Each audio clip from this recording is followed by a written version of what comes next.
Hello everyone, সকলে কেমন আছেন? আশা করি ভালো আছেন। 24শে জুনের রাতে প্রচণ্ড বৃষ্টি হওয়ার কারণে আমাদের গ্রামের পরিবেশটা আজকের ভিডিওতে তুলে ধরবো। বোন বলতে লাগছিল যে আমাদের সরকারি টমেটোর বাগানে প্রচণ্ড জল আটকে আছে, এই কারণে ও মজা করছিল। আমার জয় ভাগ্নি আমাকে বলল যে মাসি আজকে একটু ব্লগ করো, কারণ হচ্ছে আমাদের পুল যেখানে আছে বা হচ্ছে ডাড়াটার ওইখানে যে পুলটা আছে ওইখানে প্রচুর মাছ মারায় ব্যস্ত অনেক লোক।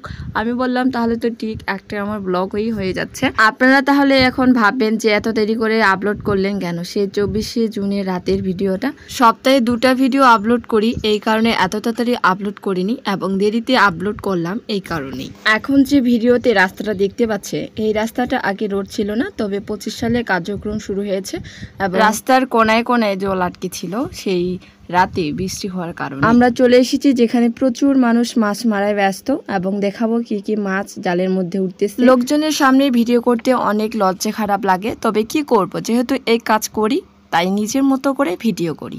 আবার ভাবি মানুষ তো ভালো খারাপ দুটাই মানুষের চোখে ভালো লাগে না, তাহলে এত ভেবে কি হবে। জীবনে কিছু করতে চাইলে মানুষের কথা কখনো কান দেওয়া যাবে না গাইস, এটাই বলবো আপনাদের। এখন দেখাবো জালে কি কি মাছ আটকা পড়েছিল। কই মাছ আর বড় পুঁটি ছিল এবং ছোট পুঁটি ছিল। জাল ছাপ দিয়েছে মাছ মারে। আমার কিন্তু দেখতে ভীষণ ভালো লাগে, তবে ভালো লাগার কারণে এইখানে আসা। তবে একজনই যে ছাপ দিয়ে মাছ মারতেছে সেটা কিন্তু না, অনেক লোক ছাপ দিয়ে মাছ মারছিল, তবে অত ভিডিও করা হয় নাই যেহেতু অনেক লোক ছিল, তাই আর কি লজ্জা লাগছিল। কি করব, প্রথমেই বললাম যে লজ্জা লাগছিল। শ্রাবণ আবার আমাদের আগেই চলে আসছিল। শ্রাবণ পুলে বসে আছে এবং মাছ মারা দেখতেছে। এই কাকুর জালে আবার বিশাল একটা বড় মাছ আটকা পড়েছিল এবং সেটার দেখার অপেক্ষায় আমরা আছি। মাছ আটকা পড়লে ভীষণই উৎসাহিত লাগে, খুব ভালো লাগে। পুলের উল্টো মুখে অনেক জলের স্রোত। আজকের ব্লগে এইটুকুই। সবাই সুস্থ থাকবেন, ভালো থাকবেন, ভগবানের কাছে এই প্রার্থনা করি। ভুল ত্রুটি ক্ষমা মার্জনীয়, যদি কিছু ভুল বলে থাকি।